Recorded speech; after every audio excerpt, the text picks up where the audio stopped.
உடலில் இருக்கக்கூடிய கெட்ட கொழுப்பு குறைவதற்கு என்ன பண்ணலாம்? ஸோ நெறைய பேருக்கு நம்ம வந்து பிளட் டெஸ்ட் எடுத்து பார்ப்போம். ஒரு சிலருக்கு இந்த எல்டிஎல் கொலஸ்ட்ரால் லெவல் அதிகமாக இருக்கிறத பார்க்குறோம். ட்ரைக்ளிசரைட்ஸ் லெவல் அதிகமாக இருக்கும். நார்மலா நமக்கு வந்து பாடி வெயிட் எனக்கு ரொம்ப கண்ட்ரோலா தான் இருக்கு. இருந்தாலும் இந்த நம்ம உடல்ல இருக்கக்கூடிய கொலஸ்ட்ரால் லெவலா இருக்கட்டும், இல்ல பேட் கொலஸ்ட்ரால் லெவலா இருக்கட்டும், நமக்கு அதிகமாக இருக்கு. இந்த கம்ப்ளைண்ட் நெறைய பேருக்கு இருக்கு. முக்கியமாக கொலஸ்ட்ரால் லெவல் அதிகமாச்சுன்னா, நமக்கு என்ன மாதிரியான சிம்ப்டம்ஸ் தெரியும்? ஸோ இத வந்து நம்ம கவனிச்சு பார்க்கணும். இது வந்து நார்மலா இருக்கிறவங்களுக்கும் இந்த சிம்ப்டம்ஸ் இருக்கும். கொஞ்சம் உடல் பருமனாக இருக்கக்கூடியவங்களுக்கும் இந்த சிம்ப்டம்ஸ் நமக்கு இருக்கும். அப்போ இந்த உடல் பருமன் இருக்கக்கூடியவங்களுக்கு கொலஸ்ட்ரால் லெவல் அதிகமாகுதுன்னா சிம்ப்டம்ஸ் என்ன இருக்குது அப்படின்னு பார்த்தோம்னா, இப்படி இருக்கும்போது காலையில் எம்டி ஸ்டொமக்கில் இந்த டீயை குடித்தா கண்டிப்பாக நமக்கு பேட் கொலஸ்ட்ரால் குறையும். என்னென்ன மூலிகைகள் சேர்த்து குடிக்கலாம் அப்படின்னு நான் சொல்கிறேன். இது பொதுவாக வெயிட் லாஸ்க்கும் நமக்கு பயன்படுது. இதயம் தொடர்பான பிரச்சனைகள் இருந்தாலும் இது நமக்கு பயன்படுது. இந்த டீயை வந்து குடிச்சிக்கலாம்.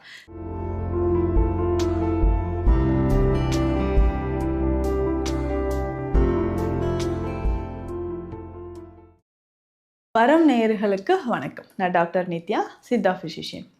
உடலில் இருக்கக்கூடிய கெட்ட கொழுப்பு குறைவதற்கு என்ன பண்ணலாம்? ஸோ நிறைய பேருக்கு நம்ம வந்து பிளட் டெஸ்ட் எடுத்து பார்ப்போம். ஒரு சிலருக்கு இந்த எல்டிஎல் கொலஸ்ட்ரால் லெவல் அதிகமாக இருக்கிறத பார்க்குறோம். ட்ரைக்ளிசரைட்ஸ் லெவல் அதிகமாக இருக்கும். ஸோ நார்மலாக நமக்கு வந்து பாடி வெயிட் எனக்கு ரொம்ப கண்ட்ரோலாக தான் இருக்குது. இருந்தாலும் இந்த நம்ம உடலில் இருக்கக்கூடிய கொலஸ்ட்ரால் லெவலாக இருக்கட்டும், இல்லை பேட் கொலஸ்ட்ரால் லெவலாக இருக்கட்டும், நமக்கு அதிகமாக இருக்குது. இந்த கம்ப்ளைண்ட் நிறைய பேருக்கு இருக்குது. முக்கியமாக கொலஸ்ட்ரால் லெவல் அதிகமாச்சுன்னா நமக்கு என்ன மாதிரியான சிம்டம்ஸ் தெரியும்? ஸோ இதை வந்து நம்ம கவனித்து பார்க்கணும். ஸோ அந்த மாதிரி கவனமாக பார்க்கும்பொழுது உடலில் நிறைய மாற்றங்கள் தெரியும்போது, ஓகே கொலஸ்ட்ரால் இருக்கலாம், நம்ம செக் பண்ணிட்டோம், இல்லை அதற்கு ஏற்ற மாதிரி மூலிகை மருந்துகளை எடுத்துக்கலாம் அப்படின்ற ஒரு முடிவுக்கு வரணும்.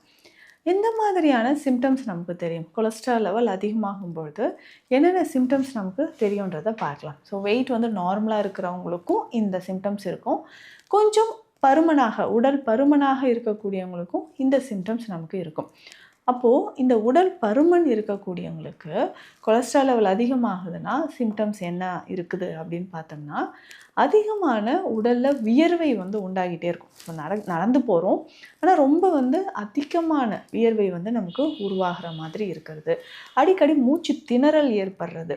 நார்மலாக மூச்சு வாங்கிறத விட அதிகமான ஷார்ட்னஸ் ஆஃப் ப்ரீத் அப்படின்னு சொல்லுவோம். ஸோ ப்ரீத் பண்ணிக்கிட்டே இருக்கும்போது கொஞ்சம் கொஞ்சமாக டீப்பாக இன்ஹேல் பண்ண முடியாத மாதிரி இருக்கும். அதிகமான வியர்வை ஏற்படுறது. கொஞ்சம் தூரம் நடந்தாலோ இல்லை சின்ன ஒர்க் பண்ணாலோ அதிகமாக மூச்சு வாங்கிட்டு என்ன பண்ணுறதுன்னா வியர்வையோடையே இருக்கிறது. ஸோ இந்த மாதிரி மற்றும் வயிறு, தொடை பகுதிகள்லாம் வந்து அதிகமான தசைகள் சேர்ந்த மாதிரி இருக்கும். தசைகள் சேர்ந்தோ லூஸ் டிஷ்யூஸ் இருக்கிற மாதிரி இருக்கிறது. ஸோ இது எல்லாமே நம்ம உடலில் கொலஸ்ட்ரால் லெவல் அதிகமாக இருந்ததுன்னா தெரியக்கூடிய சிம்டம்ஸ். இதில் ஒரு சிலருக்கு வயிற்றில் வந்து பார்த்தோம்னா சரியான ஒரு உணவு எடுத்தாலும் டைஜஷன் சரியாக ஆகாத ஒரு நிலைமை இருக்கும். மந்தத்தன்மை இருக்கிறது, புளித்த ஏப்பம் ஏற்படுறது, உணவு சரியாக செரியாமை பிரச்சனை இருக்கிறது, இது எல்லாமே நமக்கு ஏற்படுது. ஸோ தொடர்ந்து இந்த பிரச்சனைகளை எப்படி நம்ம சரி செய்யலாம்? கெட்ட கொழுப்பை எப்படி குறைப்பது? ரொம்ப சிம்பிளாக இந்த வழிமுறையை நான் சொல்கிறேன். இதனோட கட்டாயமாக உணவு முறைகள் ரொம்ப முக்கியம். அதனோடு சேர்ந்து மருந்து முறைகளும் நம்ம ஃபாலோ பண்ணும்போது கொஞ்சம் கொஞ்சமாக உடலில் இருக்கக்கூடிய பேட் கொலஸ்ட்ரால் நமக்கு குறைய ஆரம்பிக்குது. சரி, இப்படி இருக்கும்போது காலையில் எம்டி ஸ்டொமக்கில் இந்த டீயை குடித்தா கண்டிப்பாக நமக்கு பேட் கொலஸ்ட்ரால் குறையும். என்னென்ன மூலிகைகள் சேர்த்து குடிக்கலாம் அப்படின்னு நான் சொல்கிறேன். இது பொதுவாக வெயிட் லாஸ்க்கும் நமக்கு பயன்படுது. இதயம் தொடர்பான பிரச்சனைகள் இருந்தாலும் இது நமக்கு பயன்படுது. இந்த டீயை வந்து குடிச்சிக்கலாம். ஸோ இதை எப்படி நம்ம ரெடி பண்ணுறோம்னா, முதல் மூலிகை தாண்டிக்காய். ஸோ இந்த தாண்டிக்காய் அப்படின்னு சொல்லக்கூடிய மூலிகை உடல் எடையை குறைப்பதற்கு, அதாவது சிம்பிளாக சொல்லணும்னா நம்ம உடலில் இருக்கக்கூடிய பேட் கொலஸ்ட்ராலை கரைத்து வெளியேற்றுவதற்காக நமக்கு பயன்படுற ஒரு முக்கியமான மூலிகை தான் இந்த தாண்டிக்காய். இந்த தாண்டிக்காயை நம்ம பயன்படுத்தும் பொழுது உடலில் இருக்கக்கூடிய தேவையற்ற கழிவுகள் வெளியேறுது, கல்லீரல் சுத்தமாக ஆரம்பிக்குது. லிவரில் வந்து மெட்டபாலிசம் சரியாக நடக்கலைன்னா தான் நமக்கு என்ன ஆகும்னா நிறைய பிரச்சனைகள் ஏற்படுது. அதில் முக்கியமாக பித்தம் அதிகரிக்கிறது, கொலஸ்ட்ரால் லெவல் அதிகரிக்கிறது, இந்த மாதிரியான பிரச்சனைகள் ஏற்படுது. தாண்டிக்காய் மிக சிறந்த ஒரு மூலிகை. நாட்பட்டு இருக்கக்கூடிய மலச்சிக்கலை தீர்ப்பதற்கும் தாண்டிக்காய் பயன்படுது. ஸோ இதில் வந்து தாண்டிக்காய் பொடி நம்ம வந்து ஒரு 100 கிராம் எடுத்து வச்சுக்கணும்.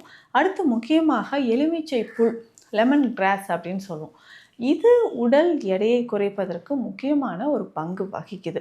இந்த லெமன் கிராஸ் வந்து நமக்கு பவுடராகவோ இல்லை கொரகொரப்பான டீ பொடி மாதிரியோ நமக்கு கிடைக்கும், மார்க்கெட்டில் இருக்கும். ஸோ இதுவும் நம்ம வாங்கி வச்சுக்கணும். தாண்டிக்காய், எலுமிச்சை புல், லெமன் கிராஸ் இதுவும் நம்ம எடுத்து வச்சுக்கோம். அதற்கு அடுத்ததாக பார்த்தோம்னா காட்டு சீரகம் அப்படின்னு சொல்கிற ஒரு மூலிகை. நார்மலாக சீரகத்தை விட கொஞ்சம் கருமை நிறத்தில் கொஞ்சம் நீளமாக இருக்கும் காட்டு சீரகம். ஸோ இதுவும் நமக்கு தேவை. ஒரு 100 கிராம் அளவுக்கு எடுத்து வச்சுக்கணும். ஸோ இந்த காட்டு சீரகம் அப்படின்னு சொல்கிறது கொஞ்சம் கார்ப்புத்தன்மை அதிகமாக இருக்கக்கூடியது. இதில் இருக்கக்கூடிய அமினோ ஆசிட்ஸ் பார்த்தோம்னா நம்ம உடலில் இருக்கக்கூடிய தேவையற்ற கழிவுகள், கொழுப்புகளை வெளியேற்றுவதற்கு பயன்படுது. ஸோ இந்த காட்டு சீரகமும் நமக்கு பயன்படுது. இதையும் எடுத்து வச்சுக்கணும். இதனோட திப்பிலி, ஸோ இது எல்லாமே 100 கிராம் இருக்குன்னா திப்பிலி 20 கிராம் நம்ம எடுத்து வச்சுக்கணும். சுக்கு 20 கிராம். ஸோ இந்த மூலிகைகள் அனைத்துமே நான் சொன்ன அளவுப்படி எடுத்து நல்லா பவுடர் பண்ணி எடுத்து வச்சிடணும். தினந்தோறும் காலையில் குடிச்சிக்கிட்டே வரணும். உடலில் இருக்கக்கூடிய கொழுப்புகள் எங்கெல்லாம் நமக்கு வந்து கொலஸ்ட்ரால் தேங்கி இருக்கோ, இதய தசைகளாக இருக்கட்டும், இதயத்துக்கு போகக்கூடிய இரத்த நாளங்களாக இருக்கட்டும், ஸோ இங்கெல்லாம் நமக்கு வந்து கொழுப்பு தேங்கி இருக்கும்போது அதை சரி செய்கிறதுக்கு நமக்கு பயன்படுது. ஸோ கொழுப்பு தேங்கி இருக்குன்னா அதை வெளியேற்றுவதற்கு இந்த டீ ரொம்ப ரொம்ப முக்கியமானது. இதை எப்படி பயன்படுத்தணும்னா இது எல்லாமே பவுடர் பண்ணி எடுத்துக்கணும். ஒரு 1/2 டீஸ்பூன் அளவுக்கு எடுத்து தண்ணீரில் போட்டு நல்லா பாயில் பண்ணணும். ஸோ பாயில் பண்ணிவிட்டு 2 கிளாஸ் தண்ணி, 1 கிளாஸ் வந்ததுக்கப்புறம் இதில் கொஞ்சம் எலுமிச்சை சாறு 5 துளிகள் எலுமிச்சை சாறு சேர்த்து ஒரு 1/2 ஸ்பூன் அளவுக்கு தேன் சேர்த்துக்கலாம். தேன் வந்து நமக்கு ஆப்ஷனல் தான். ஸோ தேவைப்பட்டால் சேர்த்துக்கலாம். ஸோ இதை தொடர்ந்து இதை காலையில் எம்டி ஸ்டொமக்கில் குடிக்கும்பொழுது உடலில் நிறைய மாற்றங்கள் நமக்கு நடக்கும். தேவையற்ற கழிவுகள் வெளியேறும். உடலில் இருக்கக்கூடிய பேட் கொலஸ்ட்ரால் கரைந்து வெளியேறும்.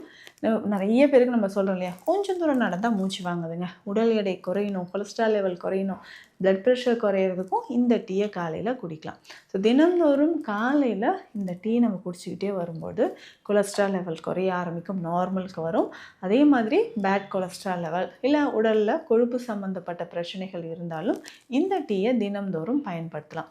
உங்களுக்கு உடல் எடை குறைப்பு மற்றும் கொலஸ்ட்ரால் சம்மந்தப்பட்ட பிரச்சனைகளுக்கு சித்த மருத்துவ ஆலோசனை தேவைப்பட்டால் ஸ்க்ரீனில் இருக்கிற நம்பருக்கு காண்டாக்ட் பண்ணுங்கள். நன்றி.